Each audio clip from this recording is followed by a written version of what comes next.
Salutations, sleuths. I'm Gina. I'm Maria. And we are Fortuitous. Boom!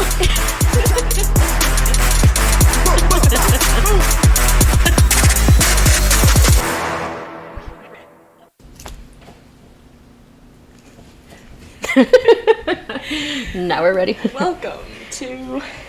Maria's couch. Ooh! Should we call it the couch corner? Because we're in the corner of the couch. Chatting in the corner couch. Chit chat corner like couch. Oh, I like Couch that. chit chat in the corner. TM. And this time we will stay on the couch. We're not driving anywhere tonight, like we did in the last episode. We're really leveling up. If you can't tell, if you're watching the video, Maria got herself a handy-dandy little... Mic stand with an arm. What I envisioned in my face in front. And when I asked her, what is it supposed to do? What angle do you want it at? She just... In all silence. It was funnier. Like, you had to be there. Almost like a Hail Hitler, but Yeah. reverse. I did not even think about that. Because I just lowered my arm down to that's what I envisioned. And Vic is down here. He's doing it for me because I can't put together shit to save my life. Just sitting there as he's just handling it all for you right in front of you. He's the best. Looking like the cutest little princess. And might I say, it looks good on you. Thank you. I wanted to be hands-free, and now I am. But I'm taking it back. I'm playing old school. I do have... She used her own arms. Yeah. Hope that didn't just drive everyone crazy. We heard the click-clack. But yeah, so here we are, and we're going to combine the two episodes, essentially, of what we done back-to-back. So we did Wedding Traditions, and then we did Mystic Fair. And then I found this lady who's just been all over my TikTok. She's from way back when, so she's not live anymore, but her name keeps popping up. And when I looked into her, the story combines wedding traditions that we talked about and the mystic life. And I always want to mispronounce this, apothecary. Why does that's a very familiar word to me? Because it's potion making and spells, and so that totally ties into what we did this weekend with the whole Mystic Fair. Mm-hmm. So then I was like, all right, why not? Let's do it. Plus, she's all over my TikTok, and it's a really fascinating story. And some people will say that it's pretty cut and dry, black and white. I would argue that it's not necessarily so much. It's kind of in my mind, a gray area, kind of in between. So I'll be curious what other people think. If they think that this is pretty straightforward, yes, she did it, or maybe not. Okay. I want to make a comment that I've kind of been living by my whole life this last week based off of that mystic reading my tarot cards. Nice. Everything I do when something gets hard, I'm it's supposed to be like this. I'm going down the challenging road that they foresaw, as the prophecy foretold. I'm just gonna start ending all of my sentences, or if there's any dead air, as the prophecy foretold. It's so fitting, and it just makes it feel right. It makes it feel like you're complete. That's gonna be the weekly wow. Is if you don't know what to say, just say, as the prophecy foretold. Let's not get ahead of ourselves. But so today we're gonna talk about Guilia Tofana. Have you heard the name? Do you think I have? No. Okay. But you surprise me sometimes. You knew Tom Jones. Tom Jones. Did I? Not unusual. Oh, yeah. Yeah. I always forget. So you do, but don't know him. Yeah. I know the song. I don't know by name. But okay, point made. Okay, so Guilia Tofana, who is she? She is a prolific professional poisoner from the 1600s. Wow, that is... It's so far back, and alliteration much. Prolific professional poisoner. I came up with that, so... You came up with that? Yeah. TM. Yeah. But so she was and this is where I always want to mess up the T's and the C's. I always want to say apothecary, but it's apothecary. Now you are going to start messing that up. I will definitely not. I'm just... I'm proud of you, not to be a but you're getting your TH, and I'm so proud of you. Oh, thank you. Now I'm going to not, because now I'm thinking about it. Apothecary. Okay, well... Apothecary. Yeah. So, I mean, she was an apothecarist, so she, dabbled in the poisons and whatnot. And allegedly, she killed 600 men with her poison in southern Italy in the 1600s. My girl. In her words, quote, no less than 600 men. So it is like self-proclaimed 600, but... Oh. And so, take it with a grain of salt. We're going 1600s. This is 17th century. It's so easy. She's probably one of those folks that are just really proud of, like, doing the thing and then claiming they killed a bunch of people just because they like the attention, but take that with a grain of salt. How were they, were they scribing on tablets in the 1600s? Like, how were they record keeping? Right. Right. So, I mean, record keeping was not as it is today, but also, like, women making history in that time, it just wasn't a thing. It's just fact. Women did not make history, or people just didn't give a shit enough to note it down. She's the OG mixologist of potions and bad things. She is, if she actually did kill 600 men, probably the most prolific serial killer that there is. But here's where the black and white / gray area come. So some see her as like this evil murderous sinner serial killer, and others see her as a savior or a saint. Why, you may ask? Yeah. That's what we're going to get into. So she was famous for making this poison elixir called Aqua Tofana, which means water of Tofana. So it was named after her. Because her name's Guilia Tofana. Aqua Tofana. Aqua Tofana. Pretty word. I like it. Yeah. It's a combination of arsenic, lead, and belladonna. Wow. So the big three. That's hitting. That's a lot. Surely that's killing them off like the moment they're drinking that down. No, and that's the fascinating thing is that so she was so great, quote unquote great, or like, such a professional, so skilled, talented in this area that she could be very precise on when it would kill the person. You want him dead in a day? I got you. You want him dead in a week? I got you. She could... Wow. Yeah. So is she the Dexter of apothecary in the 1600s? Minus the... What is that, saran wrap? Yeah. Yeah. Okay. But so... And belladonna, if you know the name, is also known as deadly nightshade. All of these words. I know, it's all coming around. And it was undetectable because it was tasteless, it was odorless, it's undetectable in autopsies. Which again, in today's day, probably not, but back then, in 1600 autopsies, it was undetectable. Okay, good point. And it was hidden in plain sight. So, like, everyone would have this bottle of this clear liquid called, what is this called? St. Nicholas the Bari. And essentially it was like water from this man's tomb or from his gravesite. And it was considered like good luck. St. Nicholas the Bari was known for his gift giving and working miracles. And so a lot of people at that time would just have, essentially kind of like holy water in their house. And so she would sell it in these vials, St. Nicholas de Bari, that everyone had, so no one was suspecting that, like, oh, this specific vial is the Dark Waters version of it, which is her version of St. Nicholas de Bari. But it was in a vial. I like that. Yeah, and she would tell them to put it on your vanity or on your nightstand. Put it in plain sight. Okay. Yeah. She's just holding around this killer potion. Just hiding in plain ass day. Okay. Yeah.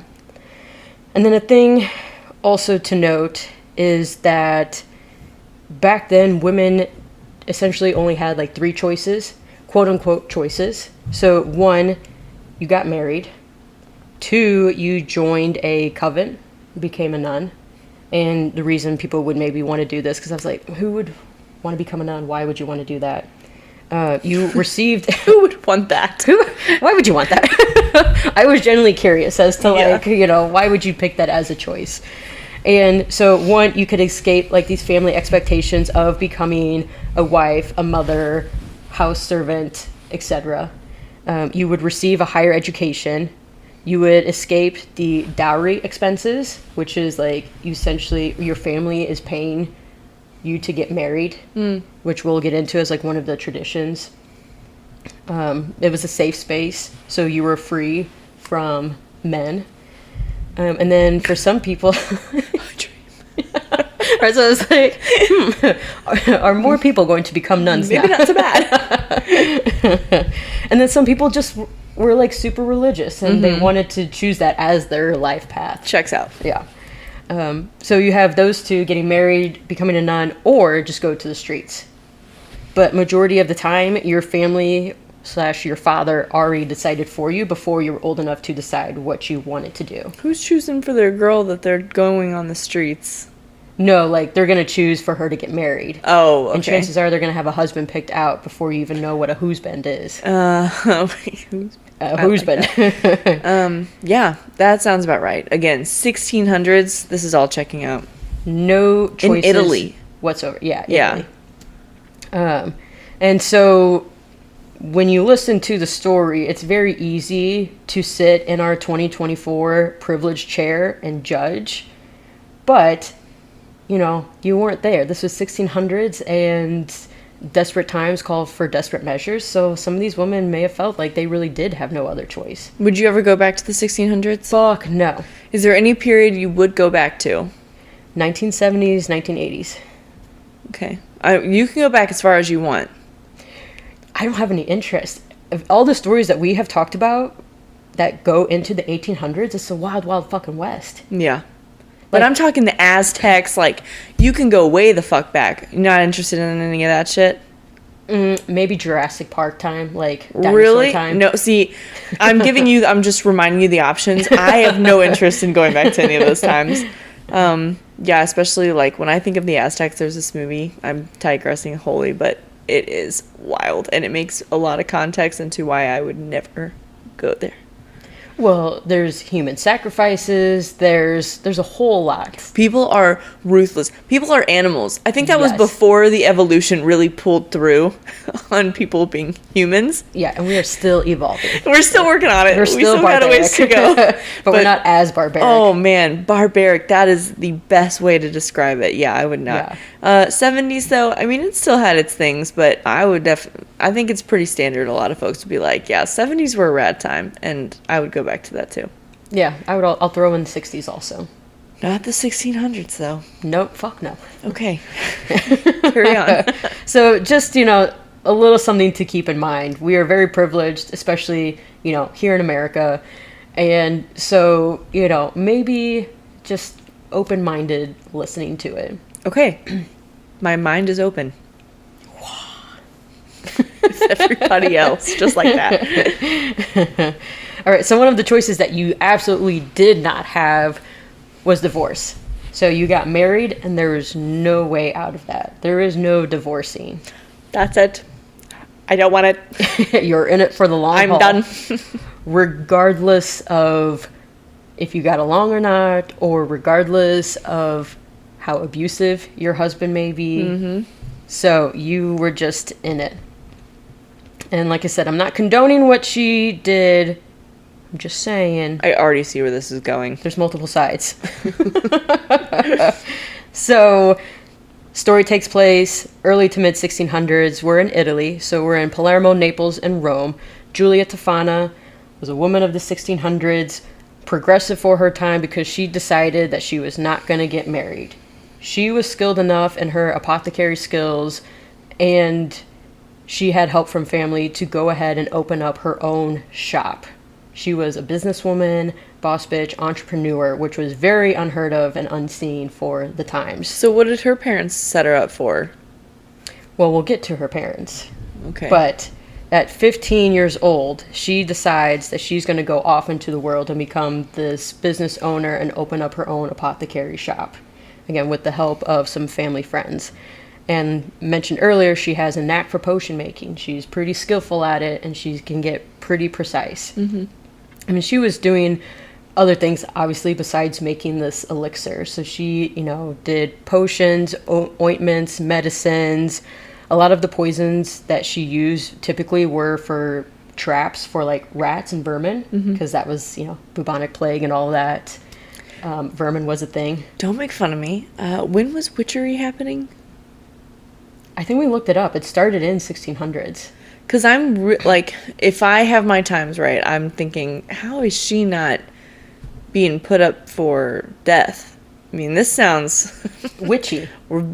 Yes, all the way. Like, worse than anyone else. She's not a doctor that's coming up with, natural remedies. She's literally making potions. Come on. It is, yeah. It's actual potion making. Yeah, so I'm surprised. Right, and that's where, was it only in the United States that witch hunting was a thing? I mean, I know, like, there's kind of like a witch hunt later, but I don't know if it was so shunned at her time or not.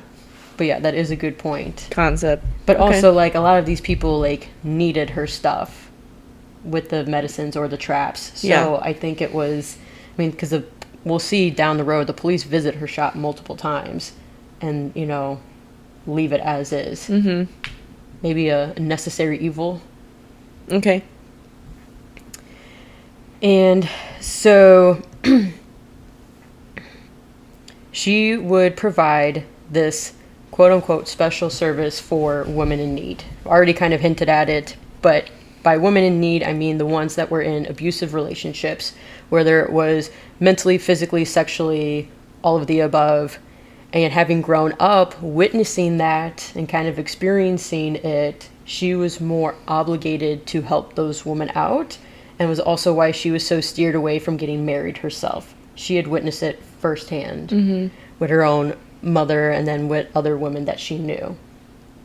So she wanted to be able to give them a choice, especially because divorce was not one. And in her mind, if God wasn't going to help these women out, then she was. She's playing God, but she knows that this is blasphemous. She makes a note that I realize the irony of my statement, but at the same time, it's okay, you see terrible things happening. Is it better to do something sinfully or to stand by idly and do nothing? Oh, talk about morals. Yeah, that's and ethics.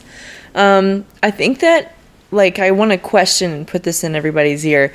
Which is more barbaric? Very much going along those same lines. Is it more barbaric to have the judicial system and we have justice for people that are deserved, but only based off of X amount of proof? They have to go through all these things and it could go on for years and years and years.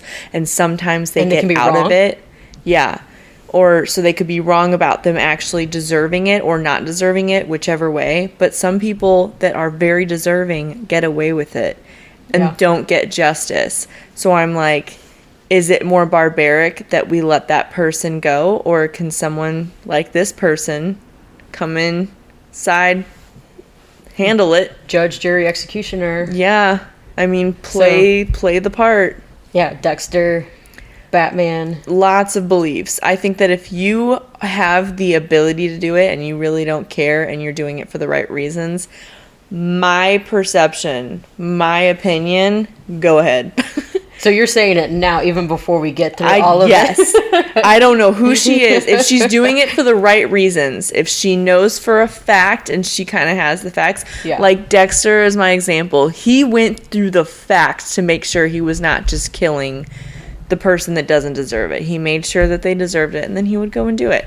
That's who I keep comparing it to because I'm obsessed with that show. I think it's the closest modern day example that we could give. But that's me going off of facts. If she's just has a client come up to her and I need you to kill this guy. It's all right, what's your reason? I don't know. All right, well, if you pay me enough money, I'll do it. See, that's not cool. Yeah.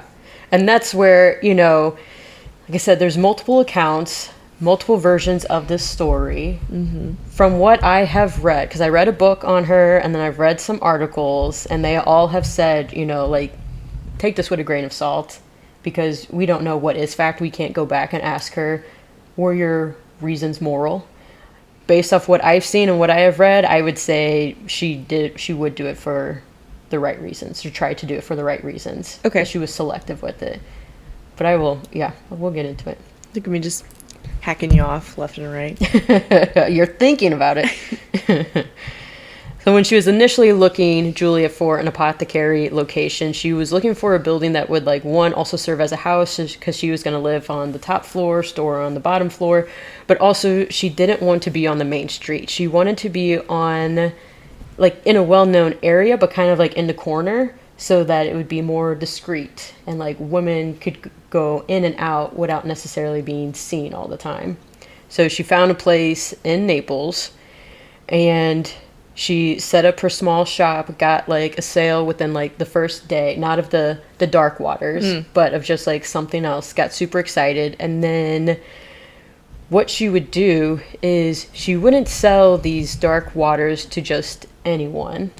So there would be, like, essentially like a screening or interview process. And she would only talk to someone if they had been referred to by someone else. So it's like you got to know someone to even speak to her. Like, oh, so-and-so gave me your name. You helped out Roseanne, and I'm looking for help also. Wow. So very under the ground under system. the table. Yeah.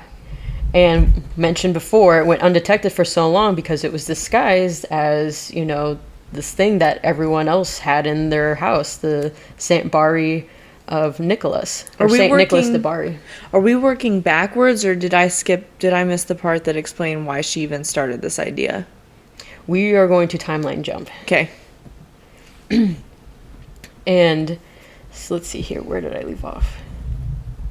But I thought it was, like, really interesting that she chose this bottle because it's the mana of Saint Nicholas of Bari. I think I've been not adding the little mana part in front of it. But background on Saint Nicholas, his legacy is filled with stories of miracles, acts of goodwill, and his famous anonymous gift giving. So the fact that, like, you know, it's kind of fitting that she would pick this bottle. It's cheerful in a very dark matter. Well, it's like, the word is not ironic, but it's like, what is the word that I'm thinking of? I'm not the person to tell you. But the fact that, like, you know, this bottle of miracle is what's going to get this woman out of her abusive relationship. Okay. There's a word for it, and I can't think of 10-second game, go. Explain it. Oh, like I said, it's not ironic. It's like... Who knows it? I bet if Allison's listening, she's like... People are screaming at me what it is. Maria. If you know, you know. Okay. Well, I guess I failed. So these women would come in asking for that, but they would ask for the dark water version. That was her version of the poison that would be used on said abusive husband. Had the referral system going on, and mentioned that she would do the screening process and essentially interview them. So she would invite the lady inside. They would sit at her coffee table, and then she would just have a conversation with this woman. And then based on the conversation, then Julia would decide, yay or nay, I'm going to give her the dark waters or not. Okay. She did say no to some women. Okay. I'm surprised the people she turned down didn't go and, like, knock on her. Well, she would deny that she even had it. So she's having a conversation with this woman. Okay, what are you looking for? Why are you looking for it? And then if she got a bad feeling about the lady, thought that she was lying or had ill intentions, malicious intents, then based off what I've read, then she would say, I'm sorry, I can't help you. I don't sell any of that sort here. So she had all denial plausibility. Okay. Mm-hmm. The woman that she would say yes to, she would then, like, give them instructions on how to use it. Like, she would tell them, like, be sure that you do put this on your nightstand. It's out in the open. We're not trying to hide it.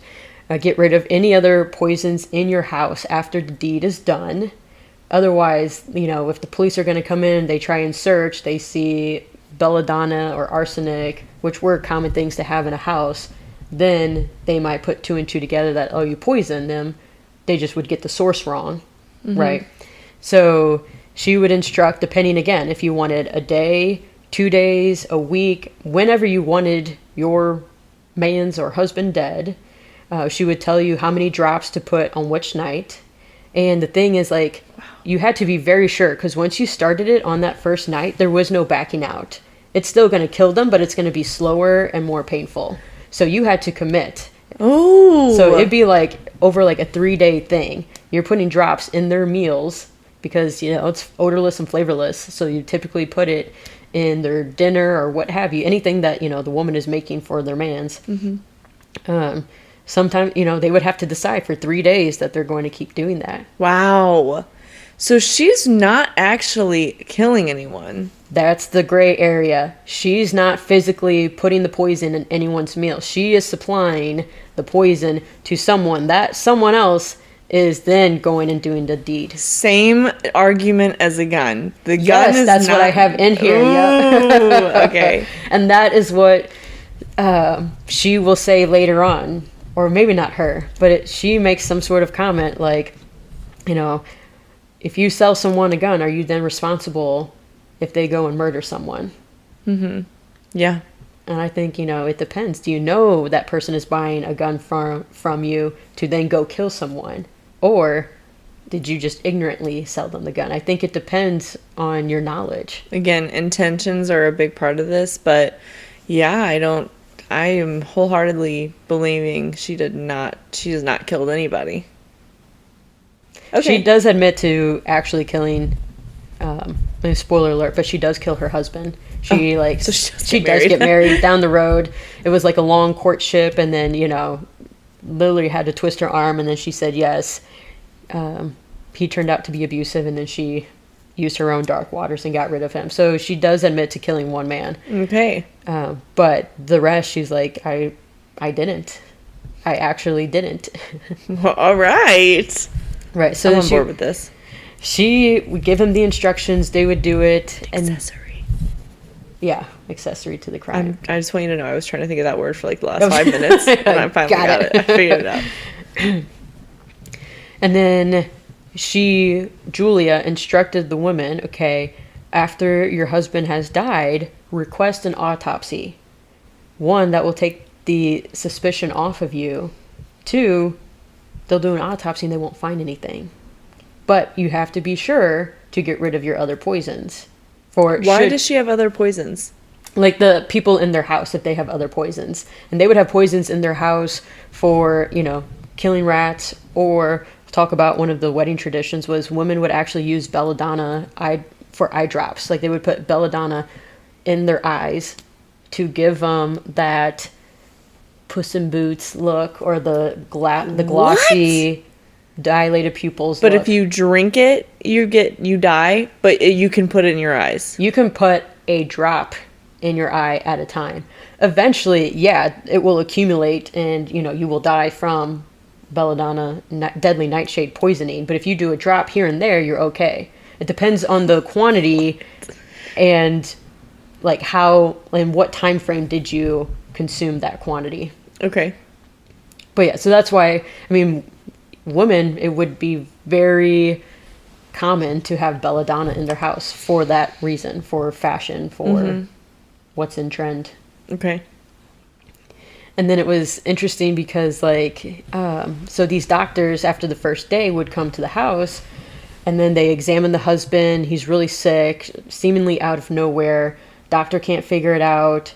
And so then he's asking the wife, you know, like, you know, what are you doing? What are you feeding him? And she would explain, you know, I'm feeding, you know, this hearty meal. I'm being a loving, caring wife. I'm taking care of him as best as I can. And then the doctor would be like, well, that's great. Keep doing what you're doing. And then the wife would be like, yes, doctor, I sure will. Continue to poison day 2, day 3. And then he would be dead. And then they'd be like, overwhelmed with grief. And then, please do an autopsy, doctor. Not find anything. Wow. That's a very mischievous, genius plan. Yeah. I'm really confused why there was... Okay, clearly something happened, because I'm guessing she was caught. Mm-hmm. Okay. Because I'm thinking over time, like anything, when it's happening enough times, and they are maybe saying it's maybe not one individual, they're probably like, there is some type of disease out there killing all these terrible men. There's a very specific disease that is targeting cruel men. What could it be? Is it the wrath of God? No, because he's a man too. Who could it be? But yeah, so men in Italy were freaking the fuck out because they are just dropping left and right. Because this is happening in waves. She's not even giving it a break. She's just passing them out as they come. It's back to back to back. Okay. And so, yeah, I mean, and then police are going to the apothecary shops because obviously, you know, like, we're going to look into everything. We're going to look into possible poisoning. But it's not suspicious for an apothecary shop to have poisons. So she was questioned multiple times, but they never actually, you know, suspected her. Okay. And they didn't suspect the wives either because, again, they had requested autopsies and they were following this plan that was laid out to them by Guilia. I really want to look her up. It's moments where we start to get into it a little bit and I'm just like, I need a face. Yeah, and that's what I'm saying. Like, it's all over TikTok. It is? Yeah. That's how I found it. As I just, like, stumbled upon it. Naturally. Yeah. Okay.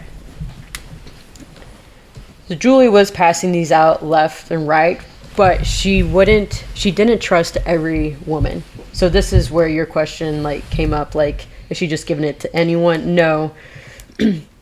Rumor or legend has it that a woman came in, said that she needed to kill her husband, otherwise he was going to, quote unquote, kill her.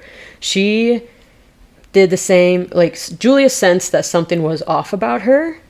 There was no marks on the woman, there was no bruising, there was no signs of crying, none of the puffy eyes, and Julia wasn't getting, like, the same sense of shame that these other women had. Like, there was nothing for these women to be ashamed of, but they would still, like, have some sort of shame whenever they're telling the story to Julia. This lady was just, you know, just direct, emotionless, kind of cold about it. So Julia just was like, you know, said no. And there's this rumor or story around that Julia also kind of had, like, a right-hand man or a bodyguard named Federico, and he, like, would help, like, with the shipments and helping bring stuff into the shop and just miscellaneous task. So the legend is Julia, after, like, interacting with this woman, finding out that seemingly she just wants to kill her husband, Julia writes something on a piece of paper and gives it to Federico on the way out.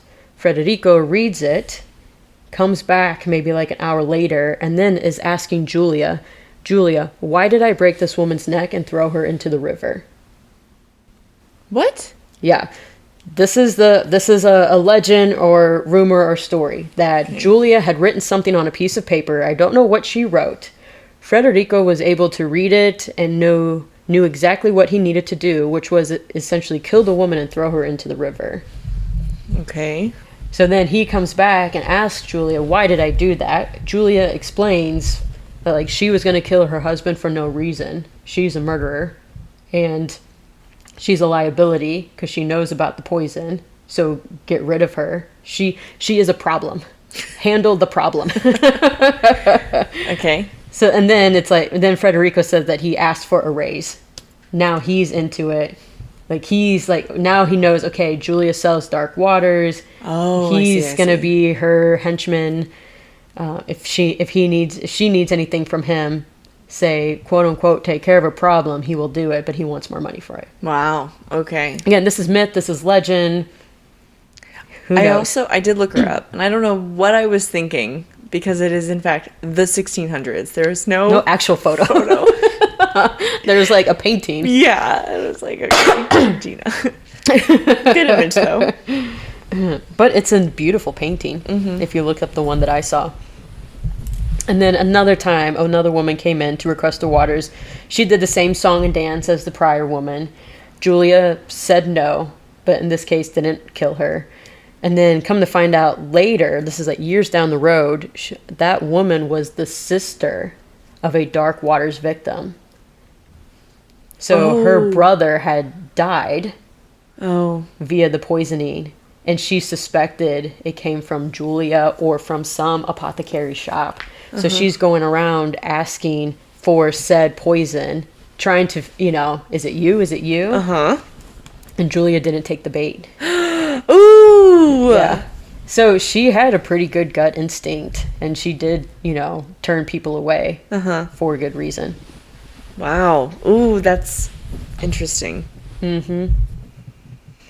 Again, legend has it, in her tortured-induced confession, killed, quote, no less than 600 men. So she was tortured until she got this confession, which is a shit ton. Wait, say it again. She got tortured until she confessed? Mm-hmm. Okay. Because she, in her mind, she didn't kill anyone. So she was like, I didn't kill 600 men. They're accusing her of killing the 600 men. She was like, that wasn't me. So she wasn't, she admitted to killing her husband. How was she tortured? I do have the torture methods if we want to get into it. Yes, of course we do. But we're not there yet. Okay. Let's talk about one of the women from this time. Okay. Her name is Therese. Hey, Therese. Hey, Therese. So it's September 29th. It's Therese's wedding day. We're in southern Italy. And I mentioned at the beginning, we're going to tie in some of the traditions that we kind of talked about. Because the book that I was reading, brought some of these in. And I was like, I know about that. We just talked about it, or I read about it. Doing hair and makeup, that's when they would put the belladonna drops in their eyes to give them that glossy-eyed look that was in style. They had a dowry, which was like a payment of some sort, whether it was money, property, or goods. And it would come from the bride's family to the groom's family. And they would essentially almost like, I guess, wedding gift-esque. But I guess it's the equivalent of the bride's father pays for the wedding now, ish, is what I could think of. I mean, we don't really do a dowry here in American weddings, but my sister went to a Muslim wedding recently, and there was a dowry, and it was there's a whole physical exchange, and you could see the money that is being presented to the family, and they can accept or deny. They could ask for more. What? Yeah. Interesting. It is interesting. Deny. What? Mm-hmm. So Teresa's future husband, his name is Fernando Diadamo. He's tall, he's very strong, he's got the dark hair and the eyes, and he's got a dimple on his chin. He was described as, quote, handsome enough. Hunky? Yeah, no. He's fair. He's fine. When I'm reading it, I'm like, all right, tall, dark, handsome. And then it was handsome enough. Hunky dory, just kidding. Just hold hunkish. the dory, just hunky. And this, contrary to the tradition that we talked about, where the bride and groom wouldn't see each other until the wedding day, especially medieval times, so that the groom wouldn't be like, fuck no, I'm not marrying that. Therese did see her husband a couple times before the actual wedding day. So Fernando, he came over a couple times for dinner, and one of the times was to essentially introduce himself, have dinner with the family, and just, acquaint himself with his future wife. And then the second time was, again, a dinner, but a gift-giving dinner. And one of the traditions was that the future groom, would give the bride a gift, and that one of those gifts would be various delicate fabrics. And then the bride would make her own wedding dress from said fabrics, and then other gems and stones that he would give. No. What else are you going to fucking do in 1600s? You have all the time in the world. If you're not churning butter, you're making wedding dresses. I'm not. Okay.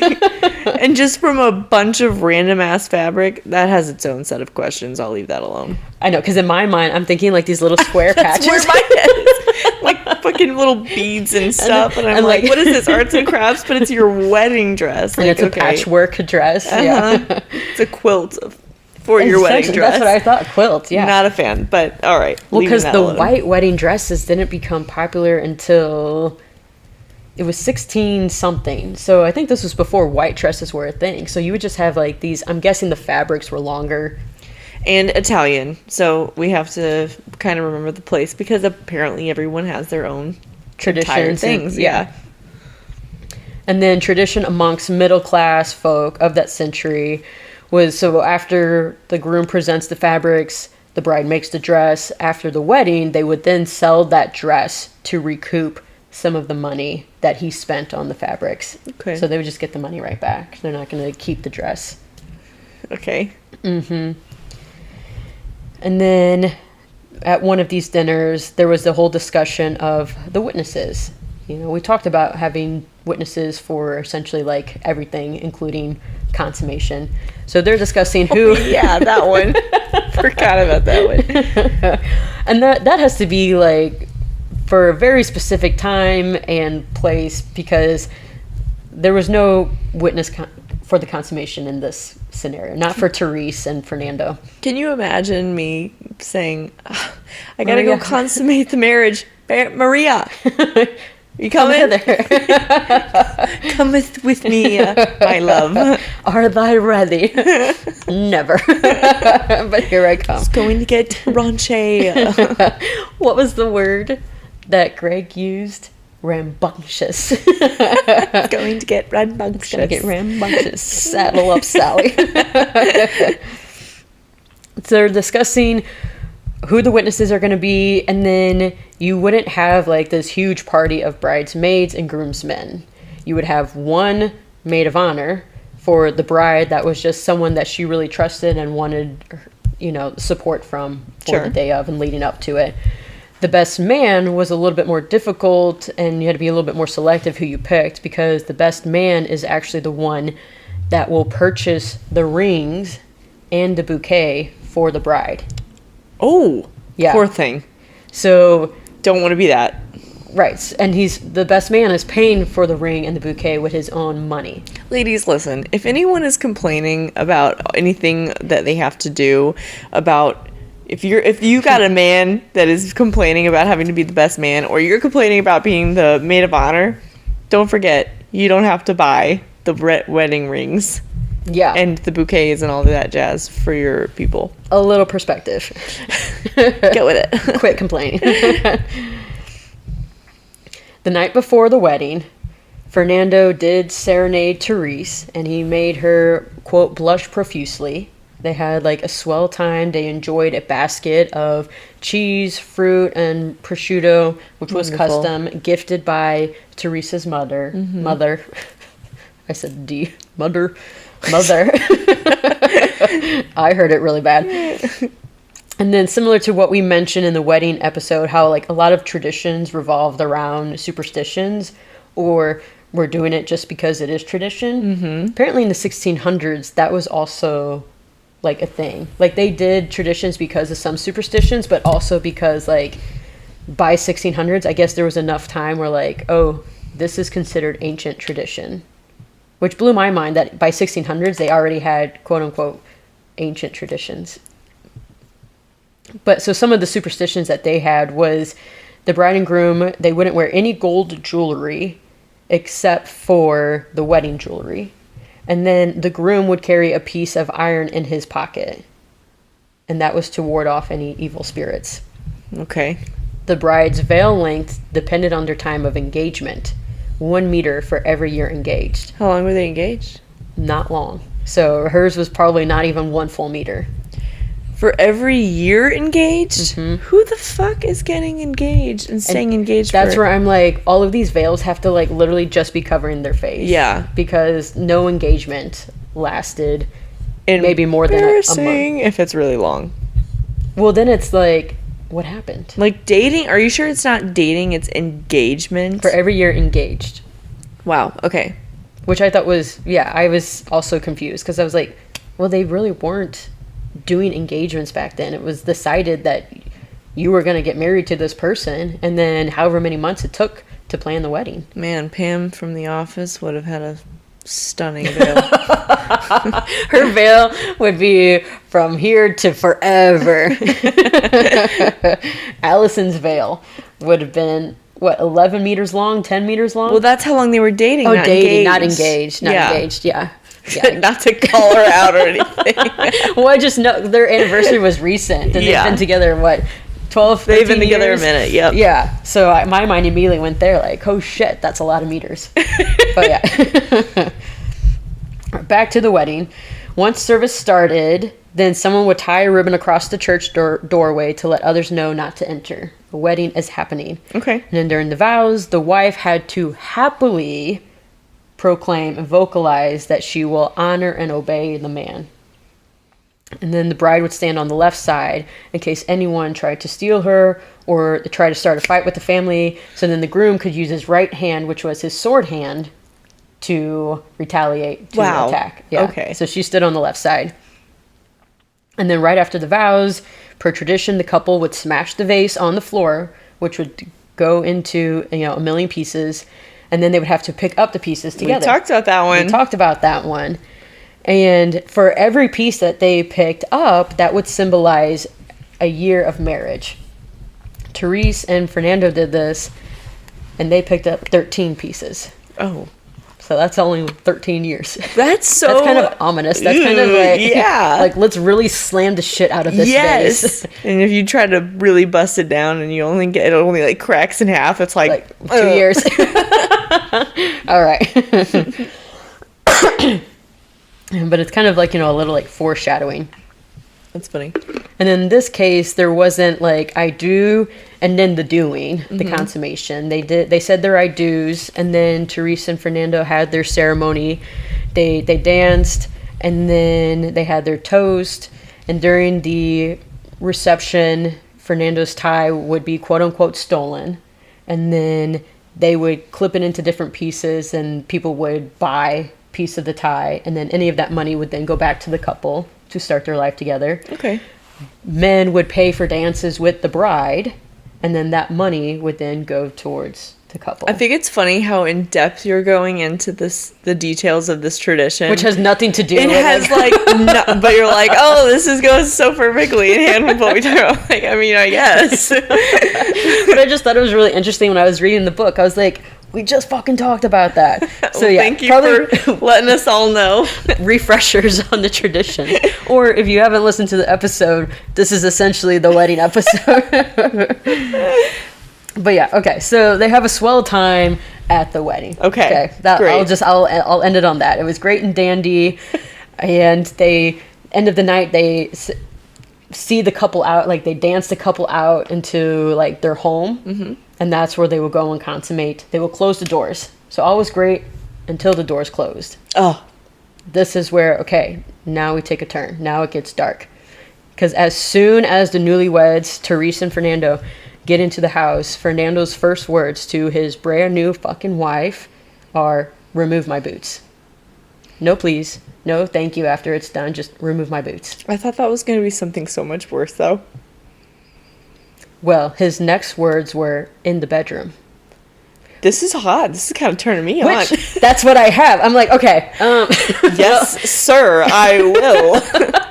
I'll meet you in there. That's where I was like, okay, context is really important here, because if you know like the story, then it's very ominous. Yes. But if you just like, okay, we come in, okay, I could lose the remove my boots. Like, I'm not. Okay. Don't obey me with that. Sure. But if you obey me in the bedroom. Yeah, daddy. Yes. Salute. I'm on my way. Say less. Have at me. But Fernando's was not so much. Not so much. Okay. Very chilling. It was a cold demeanor. But that's funny that you said it, because I do have in my notes capital HAWT, heart. If it was anything else. Yes.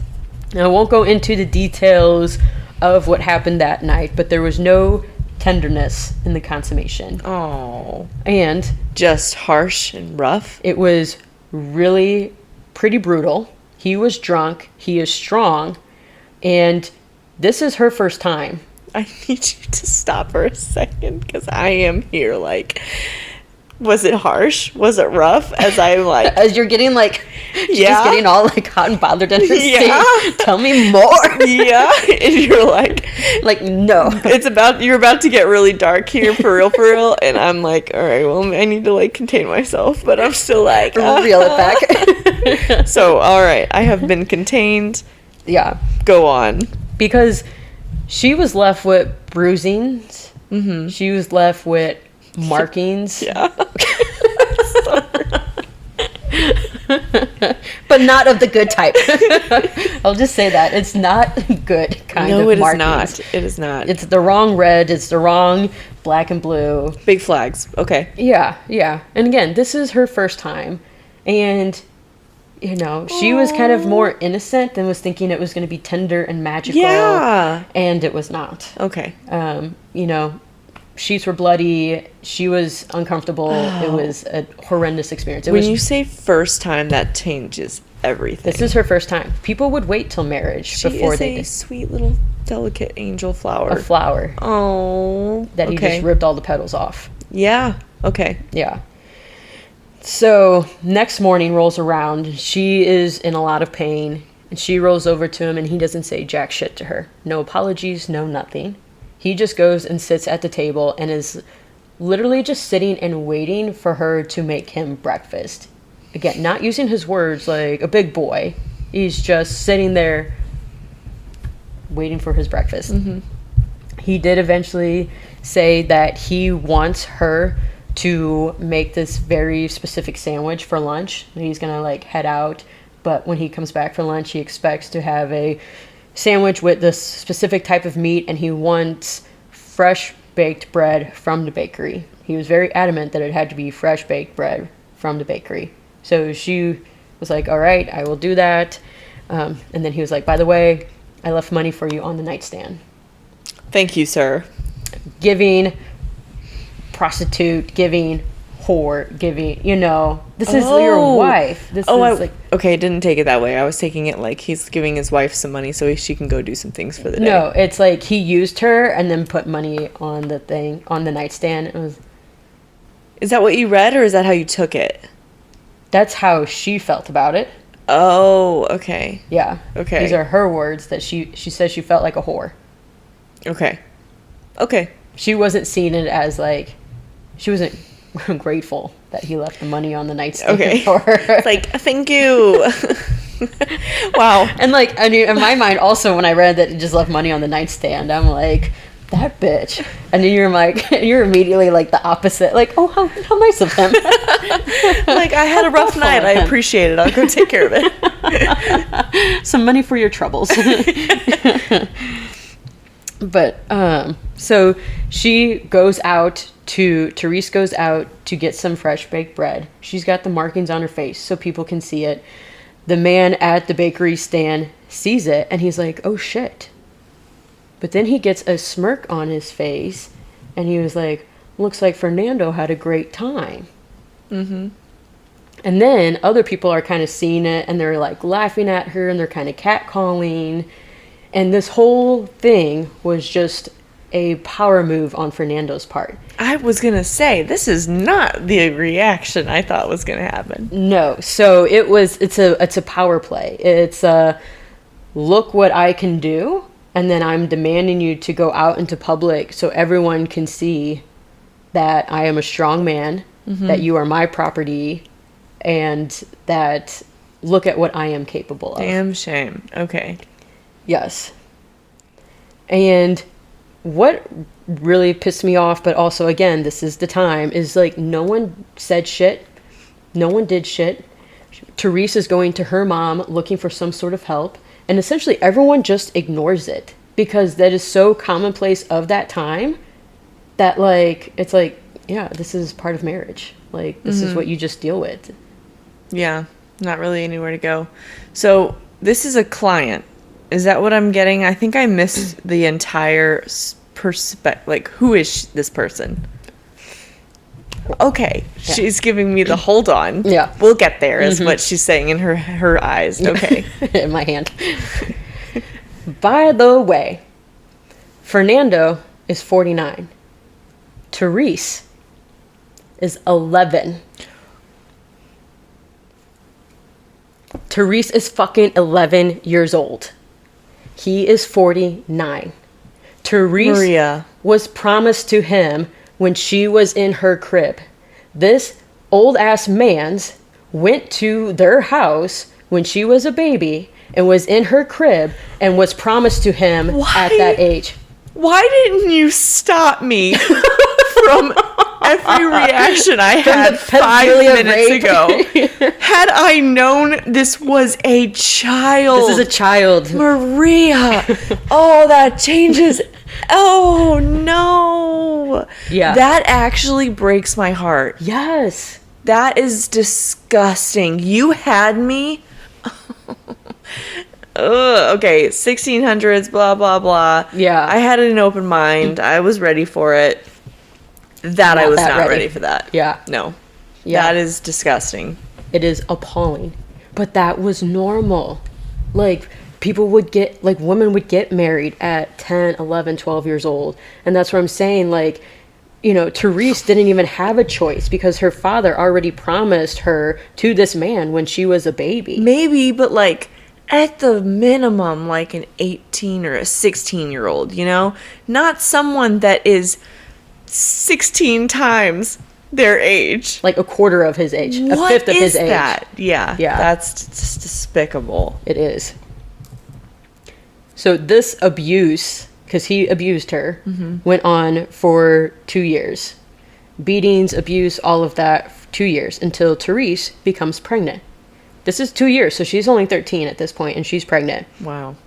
Only then did this monster become, like, a loving, doting husband. Because he's like, oh, she's carrying my child. My seed is planted in her. And so now I'm going to be gentle with her, and I'm going to take care of her. So Therese was like, well, shit, maybe I should get pregnant more often. Because this is the only time that he is being, like, how he was before they got married, which was, like, a gentleman, having manners, and taking care of her. Oh, God. Only when she's pregnant. I said daddy earlier. And it was actually like, grandpa. I'm just really reflecting on that right now. But also, yeah, literally could be dad. Yeah. Daddy. Okay. And then, so yeah, the beatings stop, her markings go away.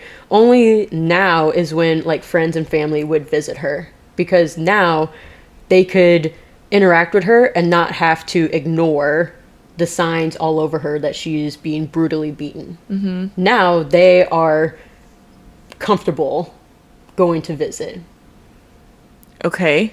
Because, like, she's getting beaten, and then, like, they're not going to go and sit there and pretend that they don't see it. Oh, because she's... Okay, I got you. So now there's more people coming around. Now there's more people coming around, so she's finally getting interaction with other folks. Oh, they're uncomfortable now? Yeah. But they had fun catcalling her right after her first night?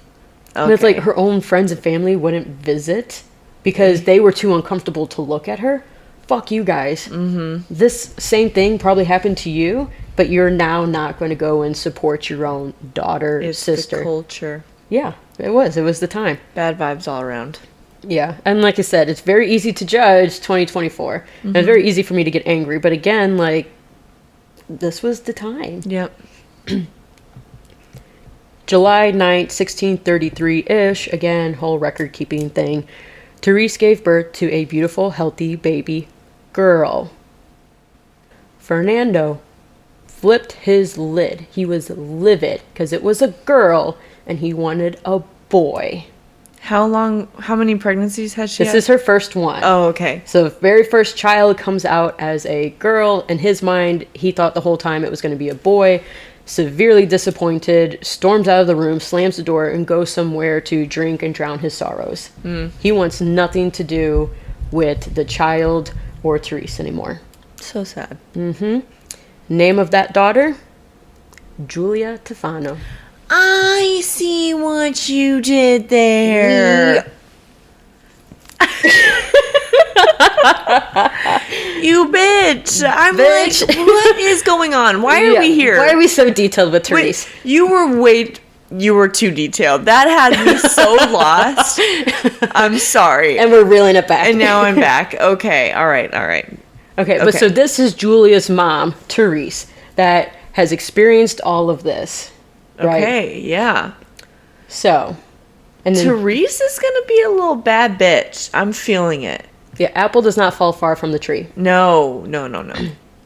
Yeah, and technically Julia's last name was something different, but different sources say different things on how she got Tofano. But it is Guilia Tofana who we were talking about at the beginning. Okay, well, shout out to you, Dad, for making your daughter want to kill men like you. 600 men. Wow. Yeah. So here's where the timelines reconnect. Okay. The rest of the story goes, so Teresa and Fernanda, they keep trying for a boy because he really, really wants a boy. She gets pregnant with twins, has a miscarriage. He gets outraged with Therese because she can't carry a baby, because obviously it's her fault that she's having a miscarriage. Of course. Or also because she's a witch and she is doing something to him to make him not produce a boy. Yeah, your Obviously. dick broken, boy. You 50 plus years old. Yes, with a 13-year-old. Gross. Therese is, and he would beat her severely after every failed attempt. Well, they have to be roughly, she's like 15 at this point, yeah? Probably by now, yes. Had the miscarriage after 9 months of pregnancy and labor and recovery, miscarriage. So yeah, I'm thinking she's about what, 15, 16? 15, 16, we're getting into, yeah, probably 17, Okay. almost to 20. So Julia is growing up. She is around this. She Already sees 2 or it. 3 Yeah. ish. So he would beat her severely after every failed attempt, after every time she couldn't successfully conceive. Therese finally goes to her own mom, and she's like, Mom, he is going to kill me. I know it. Like, I'm not going to last another attempt before he actually kills me. Like, it's getting so bad. And Therese's mom is like, oh, hush, like, don't you worry about it. Give me a few days. We will figure something out. 3 days later, Therese's grandma named Serena knocks on the door, comes in, and she says, I have something for you. It's a little vial, and it's a little beauty product that will make a woman look happy and young again. And Therese is like, fuck off. There is no such thing. There's no way that there's anything that will make me look younger or happy again. And Serena was like, oh no, honey, but it will. And she puts in front of her a vial with a label that reads Mana of St. Nicholas de Bari. Okay. Which is the same vial that Guilia Tofana uses for her dark waters. So it's Therese's grandma had it. So this is going from Julia's great-grandma. It goes to Therese. Or did I get that right? Yeah, great-grandma. Julia's great-grandmother goes to Therese, who then Therese, spoiler alert, uses it on her husband. So kills Julia's dad with it. Okay. And then this is where Julia then goes to another family, because Therese is found out, or quote unquote found out. He died, mysteriously. He died from the poison, and they, tortured her to try and get a confession. They never did get They tortured her. They tortured Therese to get a confession. Didn't get the confession, but executed her publicly anyways. But not before dragging her bloody body through the streets post-torture. I don't think that Julia witnessed it, but I'm not sure. But so now Julia doesn't have a father or a mom, so she goes to family friends. And this family friend, I forget her name, but she is aware of the dark waters and the potion making. Pause. What a shitty life. Yeah. That poor girl that became a young woman, had strength. She had to build the courage to do what she needed to do. And for the times, respectable. She matched the level of shit that was the society. So, I don't think she was in any wrong, because everything else was wrong with that story. That just matched the energy. That's what I'm saying. It's not so black and white in my mind. Damn shame. That's damn shame. What a life to live, is that you are just literally miserable from... I don't know if she was miserable before she got married, but oof.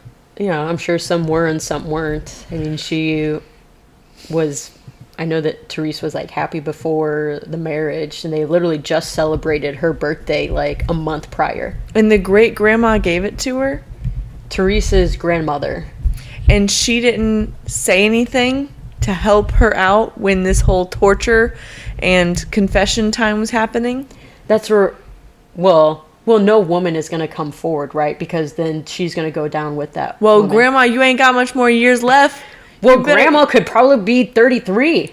With the rate no that kidding. people are getting married and having kids, Grandma could be 33. No kidding. I don't know. That's really disappointing that she helped her out, but then she still left her out to dry. But also, even if Grandma did come in, like, no one's going to take a woman's word for it. What could the Grandma have said? I can't believe they thought they just went straight to her and the assumption. They found some poison in the house.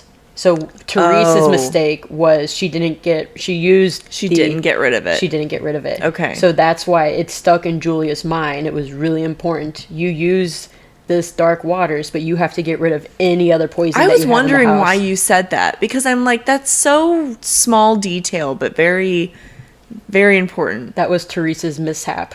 That was her only misstep, was that they found poison in the house, which wasn't the poison that was used.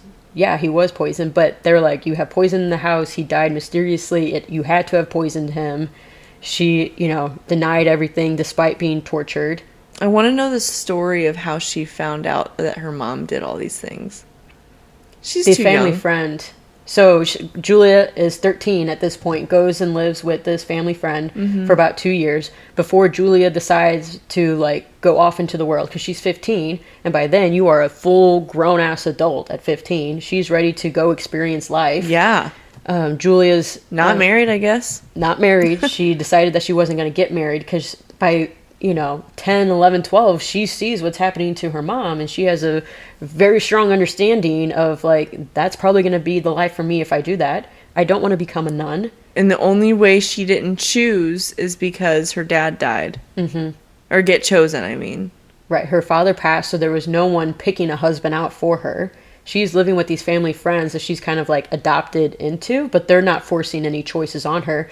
In fact, this family is the one that showed her the potion making. And then they saw that she had such a knack for it, and they encouraged her to open up her own apothecary shop. Woo! And before she went off into the world, then the family friend, the lady, I really wish I wrote her name down, I didn't, but she was like, before you go, I need to tell you something. Told Therese's story, told what happened, gave her the family recipe, passed it down to Julia, and then Julia took that and went off and opened up her shop, which is where we started at the beginning. Also not something I can imagine is black and white. To find that out about your mom and then be given this death potion.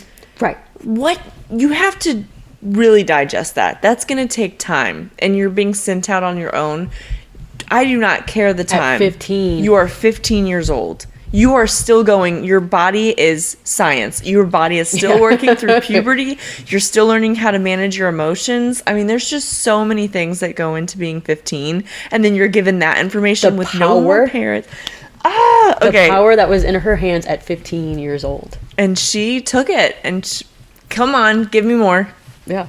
So that's where our story started. Julia was then looking for a shop to open up. She had one in Naples. Don't know how many men died in Naples because of that. She eventually moved to another shop in Rome. And then same thing. Shit ton of men died in Rome.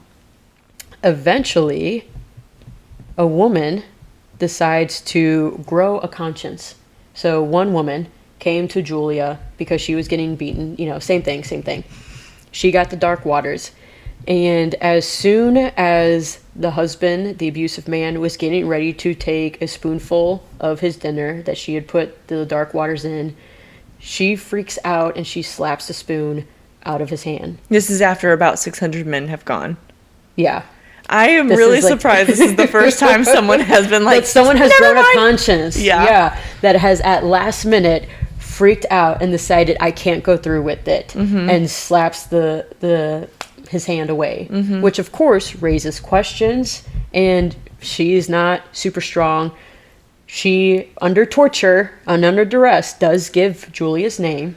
Yeah. Julia she can deny all that she wants, but again, it's the time. Mm-hmm. Whether you are innocent or not, they are going to judge, jury, execution you based off of what is easiest and fits their narrative that they've been given. Julia she catches wind that her name has been outed, so she goes to a church for sanctuary. And back then, if you went to church for sanctuary, like, they would automatically take you in, no questions asked. Police come to the church. They're asking, are you housing Julia? Do you know that she has killed all these men? And the church was like, it is not for us to decide if she killed this man or not. This person has come to us in a time of need for sanctuary. And it was only when that the police said, by the way, did you know that she plans on poisoning all the water of Rome? That she's going to put her poison in the waters of Rome. It was only then that the church was like, which, I mean, she wasn't. Yeah.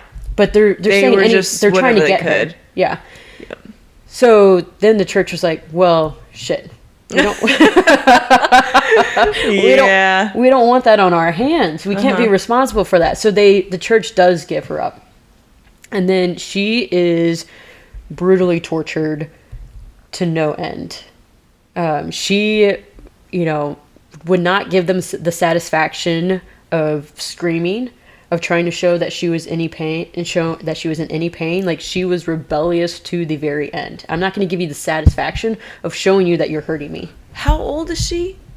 At this point, that's where, this has gone on for years, right? And the record keeping, it's hard to say. I'm guessing she's in her 30s. Okay. So she's been going at this for roughly 15 plus years. Probably. Roughly. Yeah. Okay. That checks out. 600 people over 15 years. That's a long ass time. That's a lot of people. Right. And that's why I was like, okay, what is the math on that? Not 600 people in her lifetime. Oh, well, I guess. Kind of in was her lifetime. Yeah. But 600 people in a average lifetime, I'm thinking like 60 years. No. Okay. Because even if it was 60 years, that's 10 people a year. Was she killed? So she is tortured by a Russian professional. Oh, According to this one story, it was a Russian professional. And, she, to the very end, mostly to the very end, she was like, I did not actually kill anyone. I gave these, I provided a service, I provided a poison, but I only killed one person. I'll admit, I killed my husband, but I didn't kill these 600 men that you were saying. But they would even kill her even if she killed just one person. They would have, but they wanted answers. And like I said, they wanted to put the blame on someone. So eventually, after some really brutal torture, which, do you want to get into? I don't want to get into it. I want you to just say it. Okay. They would use thumb screws. Okay. Which is exactly what it is. They would essentially put your thumb screw, and then they would slowly but surely twist until it went all the way through. Oh, fuck. Ew. They did stretching. Yep, heard that one. Yeah, so they did stretching on her, and they did it very slowly. The more painful it is. How the fuck did they do more than one? Because she wouldn't talk. She wouldn't give him the satisfaction of showing that she was in pain, and she wouldn't admit to it, because in her mind, she didn't actually kill them. So she was holding her ground. Wow. They did water drowning. So they would put a cloth over her face, and then they would pour water over it. So it goes into your nose. You can't breathe through your nose. So then when it's time to breathe, you take a big inhale. Yeah. And then that cloth goes all the way down your throat. That just makes me, Makes me choke. Yeah. And then the last one that they did that made her talk was they did the seawater. So they would force her to drink seawater, which on the surface doesn't seem like it's too bad. But if you drink seawater, then literally everything inside your body swells. You feel super full, and then you get bloating everywhere because you're adding a whole bunch of salt into your body. It makes you super thirsty. Sick. Yeah. Yeah. If you have too much salt, then it makes you vomit and get sick. Your body purges it. Dehydrates you. Hallucinogens. Yeah, and then your kidneys can only take so much. So, you try to pee it out, but then now you're peeing out all of any water. So then it further dehydrates you. And it's very painful. And so It's crazy. That's what got her. That's what got her. I mean, but this is after everything Yeah, else. she just can't take any. I mean, at this point, she can't even use her arms because they stretch us so badly that she now has no function of her arms. Oh, God. And what they would do is they would bring a doctor in to take care of her so that they could then torture. Yeah. Yeah. Anyway, so that's where she finally admits, like I said, under torture, I have killed no less than 600 men. Oh. So that's where she's like, all right. She went from 1 to no less than 600. No okay, fewer girl, than 600 let men. them know. Yeah. All right. So then, they got their confession. So now it's time to publicly execute her via beheading. Then after they executed her, they throw her body into like the yard of that church that she sought sanctuary in. Damn. And they're like, all right, church, you figure out what to do with her body. Damn. Yeah. And like none of these women, like it's a public execution, right? So a bunch of people are there, including the woman that she had helped out, right? No one is going to speak up. No one else is going to. I don't blame them. No, because then it's like, the same thing is just going to happen to you. Okay. Maria, you want to take a step forward? Oh my God. You're fine. I didn't want to tell you, but it's on the couch. Oh my God. Arachnophobia. Where did it go? Okay, I see it. Let's grab this big book here. Okay, but I would go get a tissue. Pause. I saw you looking at something. I'm sorry. I've been watching it for a long time, just trying to keep an eye on it. And it has fallen down and then crawled back up, fallen down. What if that fell onto me? Well, it was on like along the wall, so it wasn't going to fall on you. But then it was suddenly crawling. I don't see it anymore. I don't know where it went. Shit. How are your palms? Knees weak, palms sweaty. I have actually been trying to do a version. No, what is it? What's that therapy where you like exposure therapy? Yeah. How's that going? I see it. Okay. I'm sorry, buddy, but okay. Oh, check me out. It's not in there itself. Oh, great. But it is dead. Okay. I'm proud of myself. I'm proud of you too. But hold on, I need some water. You're really keeping a keen eye on it. It's so funny. You were keeping an eye out for a long time because I saw you. I'm sorry. Forever, like looking up this way. I'm like, bitch, what are you reading on my wall? I don't have anything up there. I knew it was annoying, but I didn't want to like lose sight of it, and then that happened. So, okay. It was a spider for people that haven't gotten it yet. And for those that don't know, I have a slight arachnophobia. But we're doing better. We're okay. We're alive. We're breathing. Our heart rate isn't just through the roof. We're calm, cool, and collected. Okay. All right. As you were saying, she was executed. She was thrown into the church. Yeah. And they're like, you figure out what to do with her body. The church didn't want to bury her in consecrated grounds because she admitted to killing 600 men. They're like, we can't, this is holy ground. We can't have this sinner, the serial killer on our grounds. So to this day, no one knows where her body is. Wow. What did they do with her? I don't know. They don't. Damn. Yeah. Like, did they just throw her in the river? I don't know. Talk about the irony of that. Is that she was going to put her poison... She was going to poison the waters. Yeah. And... Like, if that was the case, if they put her in the water, that's something. Right, but it's like, okay, what if she had drank a bunch of her own poison and then they did dump her into the water?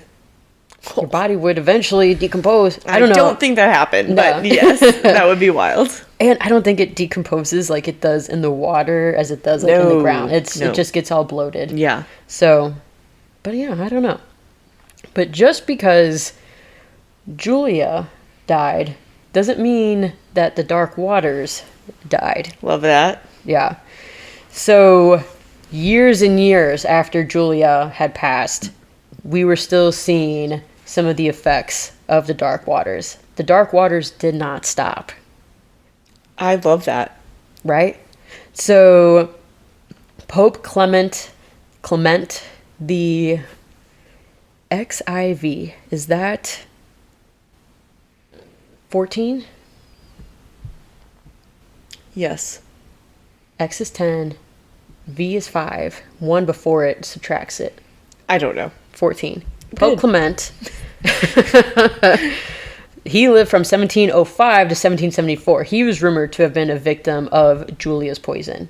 So this is a pope, and he... Yeah, this is the pope. So it's like, all right, who got to the pope? Ooh. Oh. Did he touch the kids? He was swimming in some dark... yeah, probably. No question. But this is... Now we're in 1700s, all right? Mm-hmm. All right, another super known person has said on his deathbed, quote, "I am sure I have been poisoned. I cannot rid myself of this idea. Someone has given me Aqua Tofana and calculated the precise time of my death." This is 1829, and that was said by Wolfgang Mozart.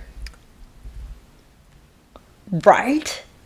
What? Mozart believed on his deathbed that someone had given him Aqua Tofana. Was he a bad guy? I don't know.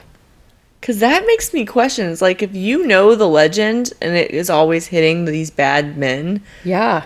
Mozart, what happened? What'd you do? Right? Was he married? Do we know anything about Mozart? I think he was married. Do we have our next episode? Just saying. To look into Mozart? Yeah. Do you want to do the research? No. Are you volunteering a research episode? No. Today's Thursday. We're recording Saturday. You're going to do it tomorrow? Let's put a pin in that. Okay. We might do Mozart. Will it be the Saturday? To be determined. All right. So, if rumors are true, then Guilia Tofana murdered not just 600 men, but one could argue more than 600 if it's hitting these people in centuries later. Yeah. Because exactly how it happened. She, I guess, provided it, but however that was passed on, that is so mysterious, though. Like, who got that recipe? And who, like, was like, okay, I'm going to keep going. Because that truly was the best keeper, because they never gave it away. Right. For centuries, it kept going. Yeah. That's crazy. Right, so Julia did have a daughter. Well, according to one story, she had a daughter. Oh. But the daughter, and this is where, I don't know what is true and what is not. This one source that I read was that, so Julia had a husband she killed, but she had a daughter with that husband. That daughter was then taught, like, the recipe and then was going to, fill Julia's shoes, own an apothecary shop, etc., and know about the Dark Waters. Mm-hmm. When Julia was being tortured by this professional Russian, they took the daughter. And they then also tortured the daughter to get Julia to confess. And then, right before Julia was publicly executed, in front of Julia, they beheaded her daughter. So they did... They did kill the daughter. What? Yep. As an accessory to the crime. Even if she didn't help at all. What kind of justice is this? Exactly. The justice system has always been shit. We needed people like her. She was a hero. Fuck all. I'm sitting with that. I'm sitting in that. My pool of pissery towards anyone in the justice system that calls that. Yeah, so, Julia witnesses her own daughter get beheaded. Mm-hmm. And Julia's like, all right, fuck it. I got nothing left. I'm ready. Do me next. Mm-hmm. What would have been more torturous is if they let Julia live. And then she had to live without her daughter. And going all throughout that torture. And having all of society hate her. Well, I think just men hated her. Oh, yeah, that's true. And, obviously they wouldn't because, then keep poisoning. So they thought they put a means to the end. But nope, the poisonings kept happening. That's hilarious. For years beyond. Kind of love it. I kind of love it. And what also is fascinating is that to this day, they're not able to replicate the exact recipe that she had. They know So it did die off. They know maybe. They know the 3 key ingredients, but in what proportions, what ratios, Yeah. They can't calibrate it like she could. But was it her right-hand man that took that recipe and then made sure that it went into the hands of the right woman to keep the poisoning going? Wow, he really did. He really earned that raise. Yeah. Wow. Okay. Yeah. And then, so to this day, there are women who will light candles in her name. So I will tonight. That night after she got executed, women went to the church and they lit candles in her honor. Mm-hmm. And then, so she was honored, that night. And there were people that did see her as a saint or a savior. Mm-hmm. And then to this day, there are still women who will light candles in her name in honor of her on the new moon of every month. Oh, so it doesn't have to be the full moon, just the new moon. The new moon. December 1st. I will be lighting a candle. We should do one. Okay. With your little potion? Yeah. With you. We can do this. Okay, so her name also is, I think, stunning, and I'm just Guilia obsessed with, what's her last name again? Tofana. Tofana. That is just... It's beautiful. Dark water, Aqua Tofana. Aqua Tofana, like, that's sexy. I love that.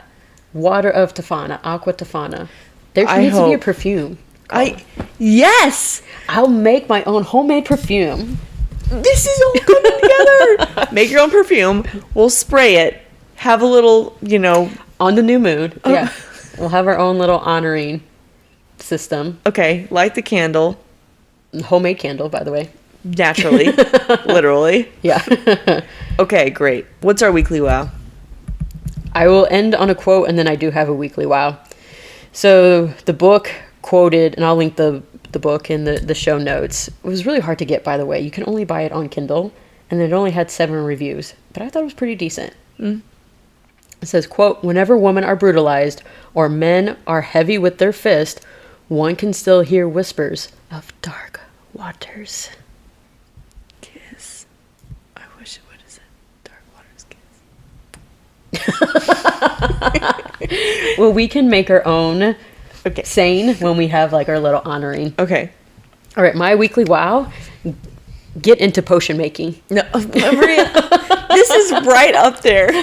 Okay, but get your life together. Hear me out, okay? I know what you're thinking. What I mean by that is just try making your own homemade shit. Make your own homemade stuff. Okay. That is what I have been doing for this past month. It's something that I've been wanting to do like forever, and I have saved Pinterest pins on what to do, and then finally bought all the ingredients, and it was sitting in our kitchen for months, and then Vic finally got sick of it. So then I was like, all right, I'm going to do it. I'm going to make it. So I make my own shower steamers.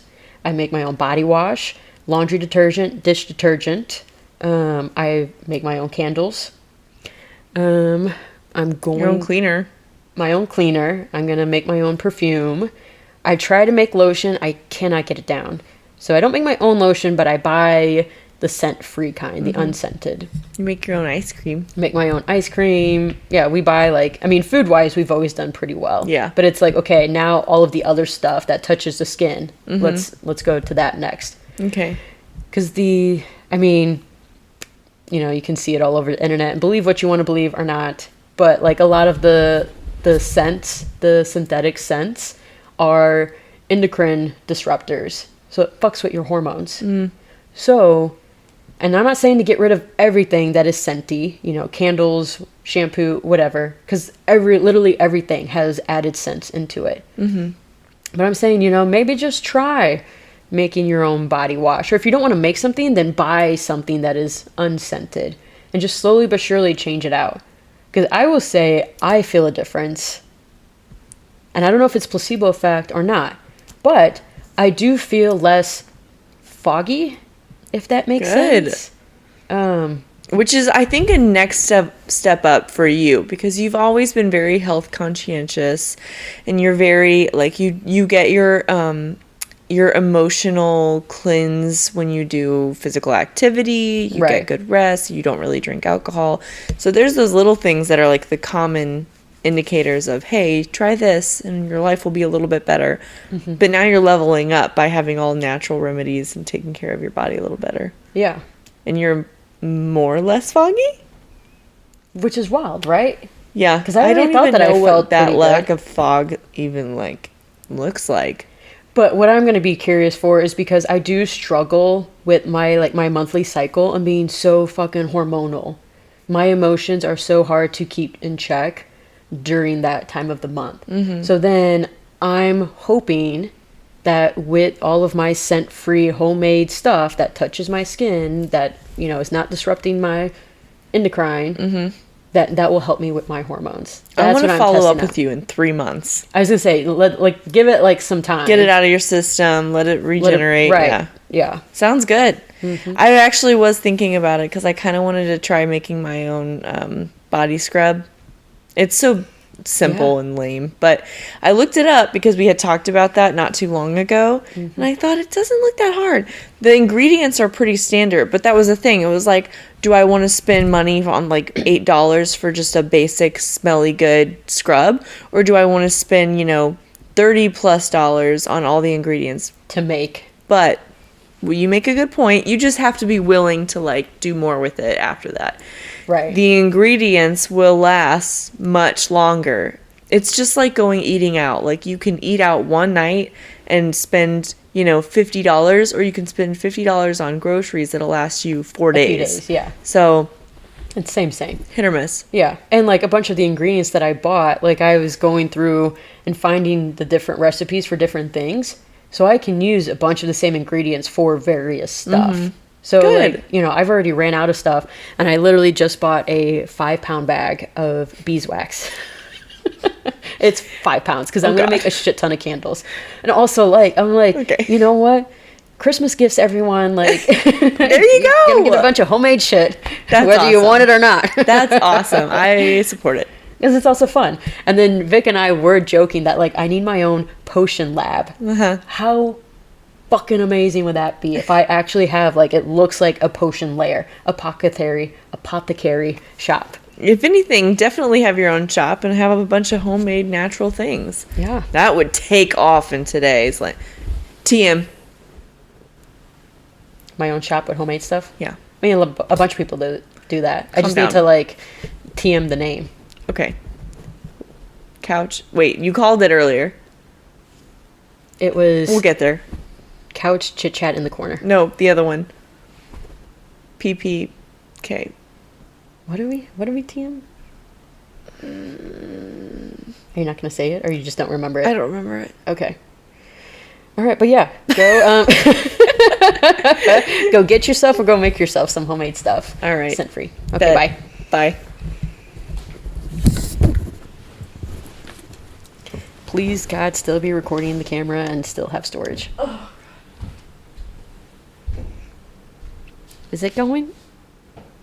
Don't fucking lie to me. You're so bad at that.